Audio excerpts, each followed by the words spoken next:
Hello everyone, my name is Maddie and this is my Marvel comic breakdown.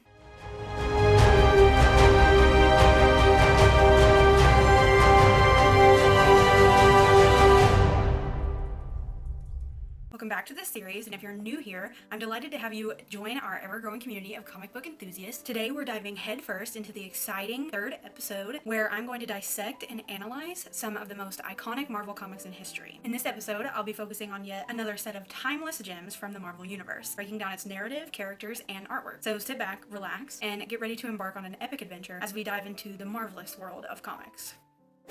The next 7 comics are in the Daring Mystery Comics number 6. These were all released June of 1940. We're starting with the A story titled Introducing Marvel Boy. This comic was written by Joe Simon and illustrated by Jack Kirby. It is about the origin story of Marvel Boy. This story begins in Valhalla, where the soul of Hercules is concerned about Hitler's rise to power and asks Jupiter to be reborn into another body. Jupiter agrees, and Hercules is reborn into the body of Martin Burns. Growing up, Martin hides his incredible strength from his school peers, who think of him as meek. But on his 15th birthday, he receives a mysterious package delivered by a shadowy figure, who reveals to him that he must use his powers to fight the evil forces as Marvel Boy. Soon, Marvel Boy learns of a plot to attack Washington, D.C., and foils the attempt, effectively ending the threat. Martin returns to his regular school life, but always ready to spring into action as Marvel Boy to protect his country. This is an exciting origin story of a hero born out of a unique set of circumstances. It shows us that heroes can come from anywhere, and that even the seemingly meek can be the strongest when they need to be. Marvel Boy was created during the World War II era, and like many other superheroes at the time, he served as a symbol of hope and strength for Americans during a time of great uncertainty and fear. Marvel Boy's origin story is interesting in that it involves the rebirth of a classic mythological hero into a modern day hero, and it sets the stage for the kind of heroics and patriotism that would become hallmarks of the golden age of comics.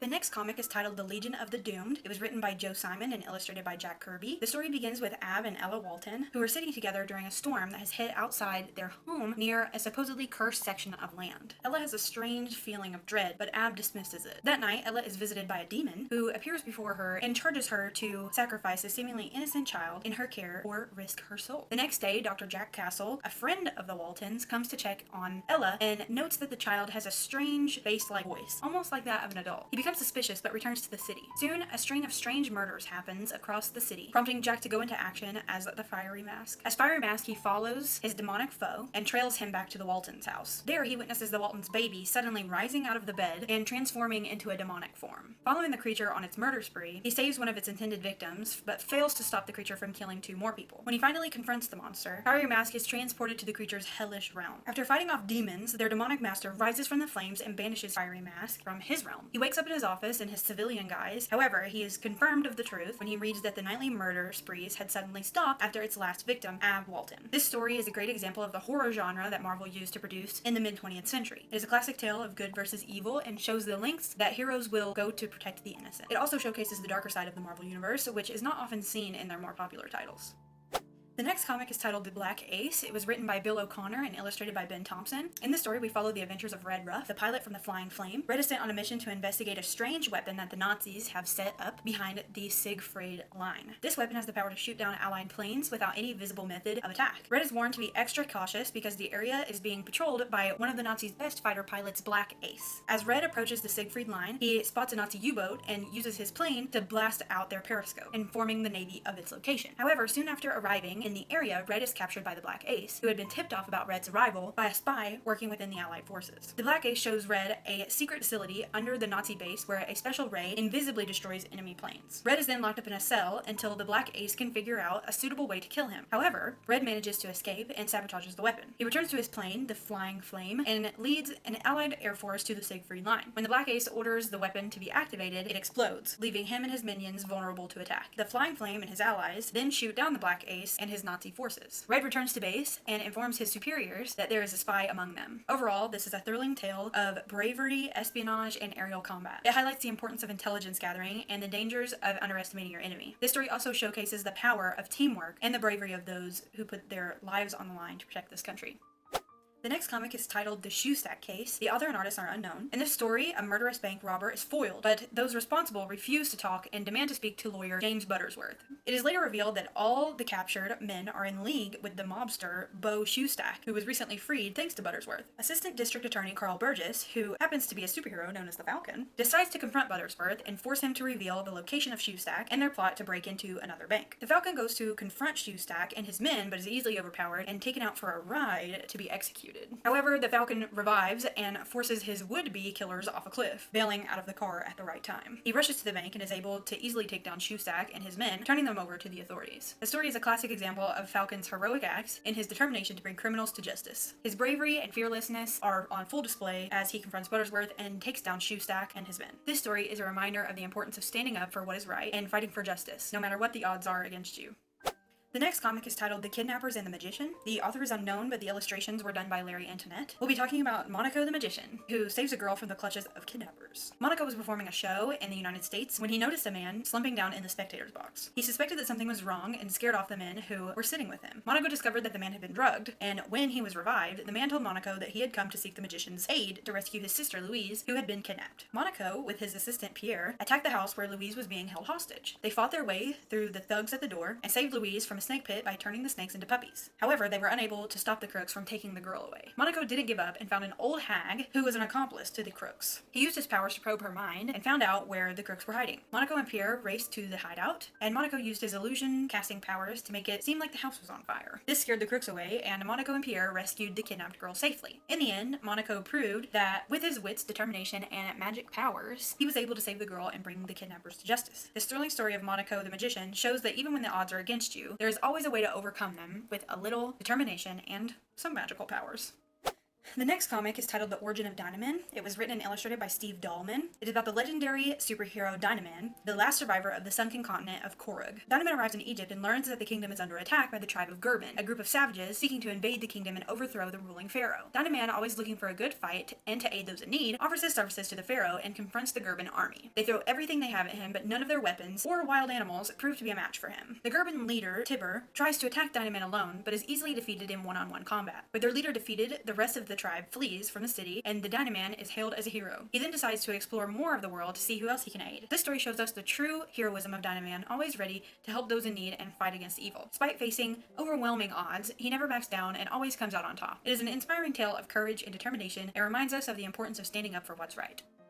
The next comic is titled The Coming of Tigerman. It was written and illustrated by Mike Roy. It is about a thrilling jungle adventure with Professor Carson, his daughter Louise, and Tigerman. When Professor Carson and Louise are attacked by the Monolink men, they are saved by Tigerman, a jungle hero who comes to their aid. But they are soon captured by the Monolink men and taken before their leader, King Ku. Tigerman's ape ally, Rangu, tries to follow but loses them. King Ku orders the Carsons to be placed in separate cells, but Tigerman manages to break free and liberate them. They make a run for it in one of the Monolink's advanced boats, forcing their way through the strong currents of the nearby river. Although they manage to escape, Professor Carson eventually drowns. Once away from the danger, Louise decides to stay with Tigerman as her father is now dead. This exciting adventure showcases the courage and bravery of Tigerman, who risks everything to save the Carsons. It also highlights the harsh realities of the jungle, where danger and death are always present. The next 5 comics are in the Daring Mystery Comics number 7. They were all released in February 1941. This comic is titled We Give You the Thunderer. The author is unknown, but the art was done by Carl Burgos. This is about the Thunderer, a superhero who emerged during World War II to fight against Nazi spies operating within the U.S. This story begins when the U.S. government passes new laws giving the Federal Communications Commissions, the FCC, more legal power. Nazi spies operating from the German embassy in Washington, D.C. start plotting to conquer the United States. But their plans are foiled when the Thunderer, a costumed superhero, beats them up and leaves them for the FBI to capture. Interestingly, the Thunderer is actually a timid FCC employee named Jerry Carstairs. He is in a relationship with a newspaper reporter named Eileen Conroy, who wants him to have more excitement in his life. However, Jerry doesn't see the need for it until he discovers a secret Nazi plot to murder Eileen. Using his Thunderer persona, Jerry saves Eileen's life and defeats the Nazi spies. The story is a classic example of how even the most timid of individuals can become a hero when the situation demands it. Jerry Carstairs, who is usually unassuming and quiet, transforms into the brave and powerful Thunderer when the need arises. What's interesting about this story is how it reflects the social and political situation of the time. During World War II, there was a lot of propaganda that emphasized the need for Americans to be vigilant against Nazi spies and saboteurs. The Thunderer, in many ways, embodies this idea of an ordinary American who becomes a hero by fighting against the enemy within. The next comic is titled Introducing the Finn. It was written and illustrated by Bill Everett. This is a thrilling story from the golden age of comics featuring a hero who finds himself in a strange underwater world. A U.S. submarine is on war maneuvers in the Atlantic when it crashes into some wreckage on the ocean floor. Among the crew is Peter Noble, who is knocked out in the crash. When he comes to, he discovers that the entire crew has drowned, and he is unable to swim to the surface due to something in the water. He then finds a cavern that leads him to an underground cave where he encounters strange humanoid creatures with bat-like wings called Neptunians. Peter is attacked by their leader, Icor, when he attempts to dig his way out to the surface. During the fight, he discovers that he is able to breathe underwater without any artificial aid. Peter fights back and kills Icor, and the Neptunians begin to believe that he is the reincarnation of their greatest warrior called the Finn. Peter goes back to the submarine and creates a costume, dubbing himself the Finn, and swims off to look for adventure in the high seas. This is a classic tale of a hero finding himself in a strange new world and discovering incredible abilities he never knew he had. It is a fun adventure story that features unique and interesting characters. The story's plot may seem a bit cheesy by today's standards, but it was a popular trope during the golden age of comics. The artwork in the story is also top-notch and adds to the excitement of the adventure.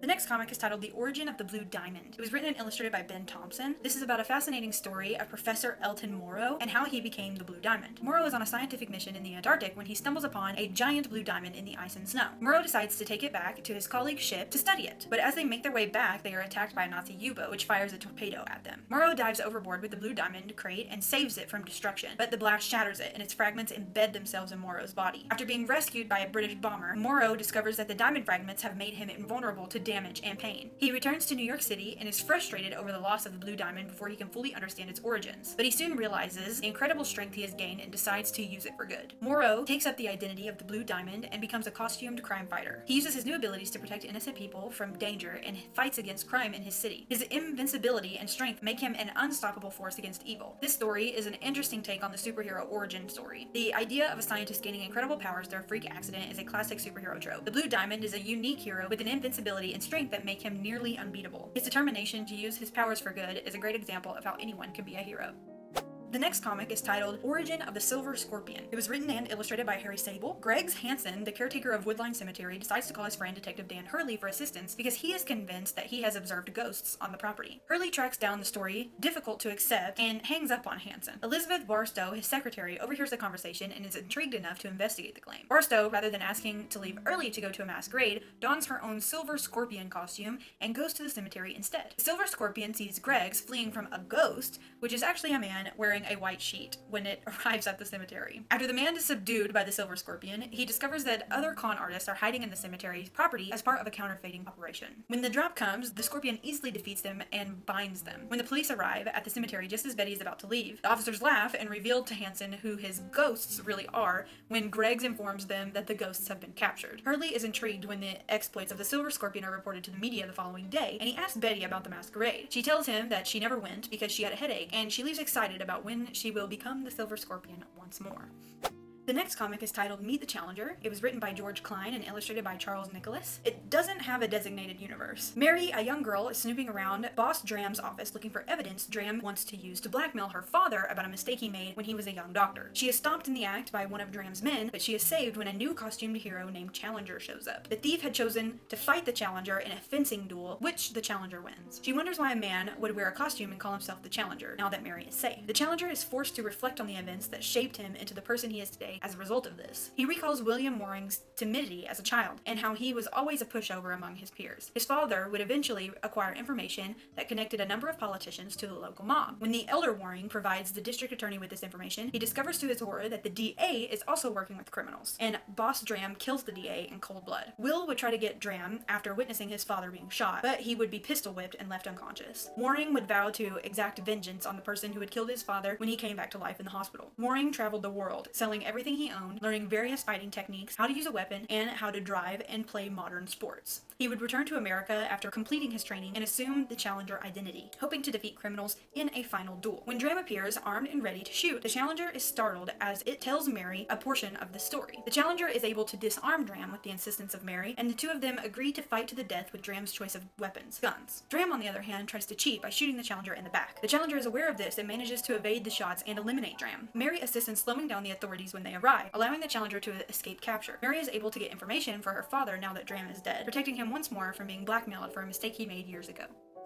These next 5 comics are in the Daring Mystery comic number 8. They were all released in October of 1941. This next comic is titled V for Victory. It was written by Stan Lee and illustrated by Ben Thompson. Adolf Hitler directs the Nazi forces to attack the people of Belgium and Holland as World War II rages on. The British military, including Lieutenant John Watkins, would oppose this. Watkins' unit is forced to flee across the English Channel after a battle in Dunkirk. A Nazi plane fires at them as they flee, hitting Watkins and sending him plunging into the water, where he died. Watkins is washed ashore and found by a French fisherman who heals him. Watkins enlists the assistance of his friend to smuggle him back into Britain after he is fully recovered and feels a growing sense of power. Watkins accepts an assignment to return to Europe and rally the people of occupied France to resist the Nazi oppressors after meeting with army officials. To this end, Watkins fosters the personality of Resident V and chooses to leave him mark the letter V, as in V for triumph. Citizen V attacks Nazi soldiers in France and learns where the strategic emission deposits are. He uses luminescent paint to mark them so the Royal Air Forces can bomb them. His actions make Hitler angry, but they also give the French people new hope that their country will one day be free again. One evening, Watkins takes out a Nazi colonel and takes his personality. Citizen V uses his stolen credentials to enter Nazi Germany and seek an audience with Hitler himself, deciding to have some fun with it. Citizen V would use the distraction to land a powerful punch on the German dictator after asking the Führer for an autograph. V would then label Hitler with his own mark, his brand name V, prior to escaping into the evening.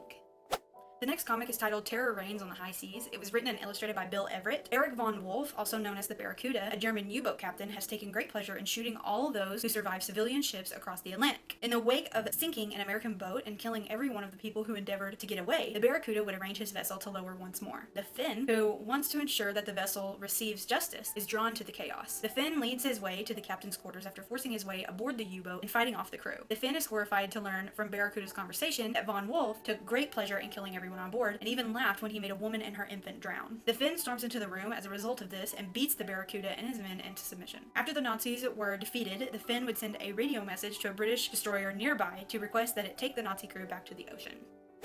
The next comic is titled Death Rides the Airwaves. The author is unknown, but the art was done by Ed Robbins. When radio broadcasts are continuously interrupted by the continuous transmission of Morse code with a single message, the airwaves signal the beginning of an odd murder spree. The letter D. FCC agent Jerry Carstairs begins observing the pattern as a result of this strange turn of events. Jerry makes the decision to become the Thunderer and follow Mary Graham as she performs on the radio when he hears the Morse transmission. The Thunderer sees her being shot by a gun rigged to her radio set as she enters her home. The Thunderer spots a car leaving the scene and follows it. Inside, a gang of criminals are using a two-way radio to communicate with their employer. Spotted hitching a ride on the vehicle, the hooligans pause and endeavor to battle the Thunderer. However, the legend is more gifted than they are and effectively beats them into accommodation. He then coerces the criminals into taking him to the base of their leader. He discovers that their leader is named Gore. In order for the Thunderer to get close enough to fall through a trapdoor, Gore pretends to be willing to surrender. Gore sends his men down to fight the Thunderer, but the Thunderer beats them again and goes up the stairs to fight Gore once more. Their struggle results in a significant fire and a short in some of Gore's radio equipment. Gore is defeated by the Thunderer, who is forced to flee the burning building with his adversary. Gore tells the hero that he committed his murderous spree in retaliation against the society that mocked his deformed appearance. Outside, Gore dies from injuries he received in battle. This next comic is titled The Silver Scorpion. The author is unknown, but the art was done by Harry Saleh. Miss Danting, a millionaire widow, visits Effendi Mohammed, a medium who is said to communicate with the spirits. He appears to summon the ghost of her deceased husband, who tells her to trust Effendi with her finances, surprising her. Effendi tells her that she must put $10,000 in his trust, that he will be at her house at midnight, and that no one should know about their arrangement. However, Miss Danting tells her son Dennis because she is unable to keep the news to herself. Dennis decides to hire a private investigator to investigate Mohammed, because he believes him to be a con artist. He selects PI Dan Hurley, but he only meets with Betty Barstow, his secretary, who informs him that someone will soon investigate this case. Betty goes to see Effendi Mohammed on her own after deciding to investigate as the Silver Scorpion. She gives him a number of jewels on his orders, making him believe that she has believed in his spirit summoning. However, when she returns to the Silver Scorpion to observe him, she discovers that Mohammed is in fact con artist Eddie Luray. In order to avoid being held responsible for the $10,000 theft, Luray directs his subordinates to storm the Danting residence while acting as if they are robbers. The Silver Scorpion stops Luray and his men from carrying out the heist that night. While Dennis calls for the police, the Scorpion beats the gang into submission. Luray and his gang are apprehended by the police, who tell Mrs. Danting that he's a con artist who has been tricking people all over the country with his spirit reading scam. Dennis Danting became enamored with the Silver Scorpion case as it ended. The next comic is titled The Hypnotized Ghosts. The author is unknown, but the art was done by Ben Thompson. Professor Morrow is busy casting recovered bodies of ancient Mongolians in plaster in the museum's anthropology room. As he works, he thinks back to how a mysterious blue diamond he found in the Antarctic, which had been blown to pieces and had its fragments embedded into his body, gave him powers. He transformed into the costumed hero known as the Blue Diamond, using his newly acquired abilities. In the community, a number of military officials have vanished recently, leaving people wondering who is to blame. Morrow thinks that the Blue Diamond could get involved after hearing radio reports about it, but he doesn't know where to start. Just then, despite his efforts to stop them, the alleged remains of the Mongolians lying on slabs suddenly emerge from under their covers and storm past Morrow. When he strikes one of them with a spade, he is shocked to discover that none of them have blood on them. Morrow transforms into the Blue Diamond and follows them into the museum's basement, where a group of ghosts are breaking into the Federal Reserve Bank next door. One of the ghosts, after being defeated, reveals the situation to the hero. He explains that they are all victims of Dr. Eric Carlin, a Nazi hypnotist whose powers make them appear to be ghosts and dry out their blood. The victim informs the Blue Diamond that Carlin's objectives included not only the murder of prominent citizens, but also the theft of Nazi funds that the American government had frozen following World War II. The Blue Diamond decides to visit Dr. Carlin in his lab, but Carlin tries to run away when he can't hurt the hero. Carlin is killed when the Blue Diamond knocks him into an acid vat during their struggle. The Blue Diamond discovers after searching Carlin's house that he used the same acid to kill his victims and kept their remains in jars that he displayed in his lab. The Blue Diamond is horrified by this, and he believes that by killing Carlin, he dealt these poor victims some justice.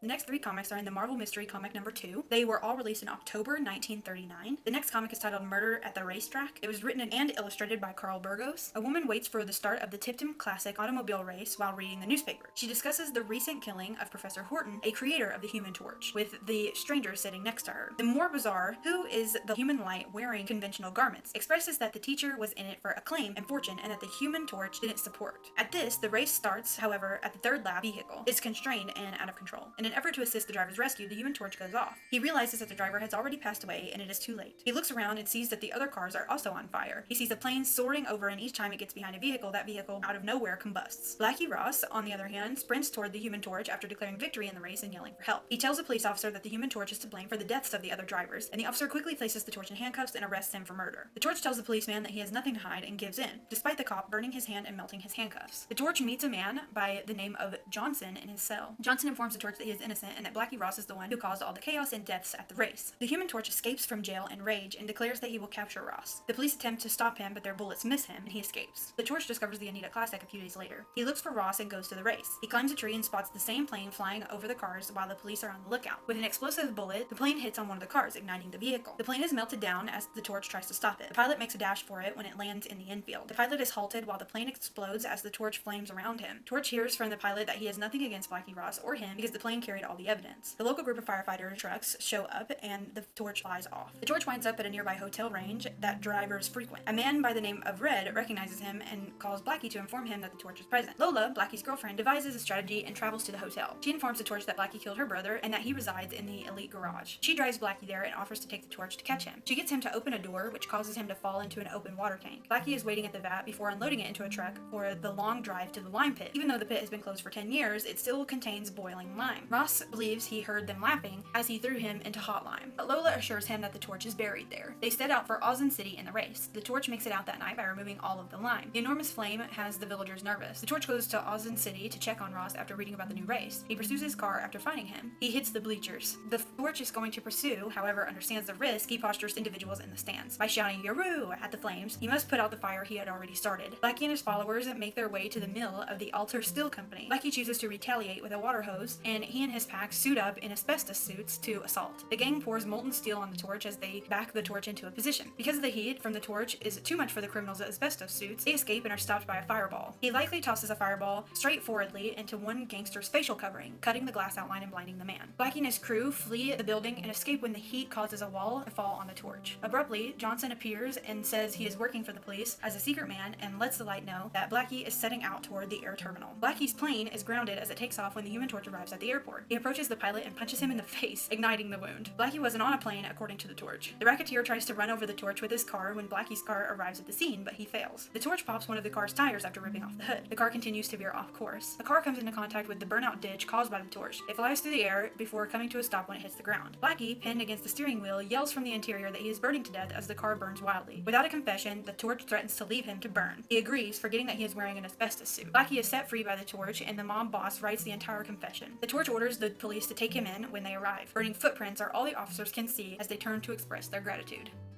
The next comic is titled The Treasure of Alano. It was written by Ray Gill and illustrated by Paul Gustafsson. The SS Oregon is docking in Hong Kong and Jay Froman is on board. She is looking for Alano's lost treasure. She sees a scrawny man watching her from the docks as she leaves the ship. She travels to her hotel in a rickshaw, but as she passes through an alley, the scraggly man suddenly attacks her. He stabs her with a knife, but the angel is there to protect her and the map of Alano's symbol. He saves her and her assailant makes it away. She's assisted in getting off the ground by the angel and another man named Mr. Summer. She is offered a ride to her hotel by Sumner. She accepts and the angel leaves her a note reminding her to not lose sight of the map and to not trust anyone. The scrawny man on his way to the safe house is noticed by the angel. He attacks the gang inside as he follows him. Mr. Sumner greets Jane in her room at the hotel. She refuses his request for the map and goes into the drawer in search of a gun. He tosses a blade at her and thumps the firearm from her hand. He accidentally tells the angel when he calls down to the safe house that he and Jane are coming up with the map. After hanging up, Mr. Sumner takes Jane to the car. She deliberately hits a lamppost while driving. She is observed by a policeman who moves over. The angel finds them and knocks Sumner unconscious when Sumner tries to drag her into an alley. The angel reveals that Sumner has been after the map for a long time and is in fact once deceased Mr. Leelong. He tells Jane to stay safe as she travels to Tibet to find the temple and reveals Sumner's plans.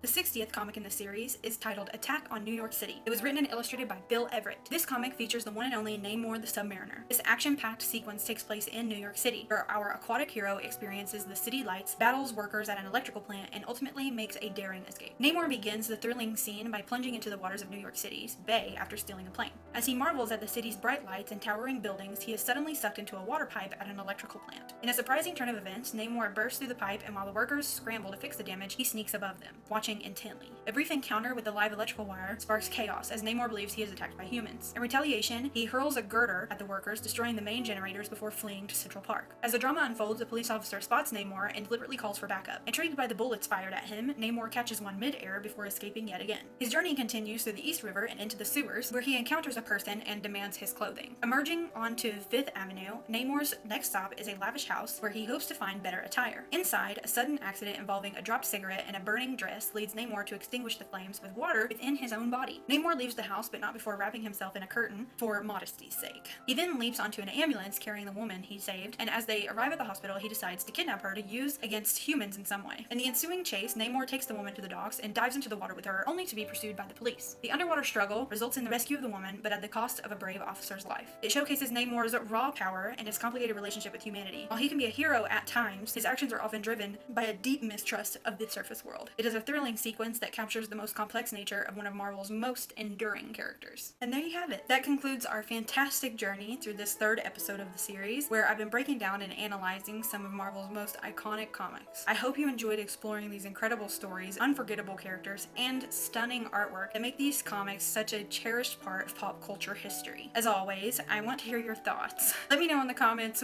below which moments from this episode stood out to you, and what comic are you excited to learn more about in the future. Before you go, don't forget to smash that like button and subscribe to my channel if you haven't already. I've got plenty more epic comic breakdowns coming your way, and trust me, you don't want to miss a single episode of this marvelous adventure. Thank you so much for watching, and I'll see you next time.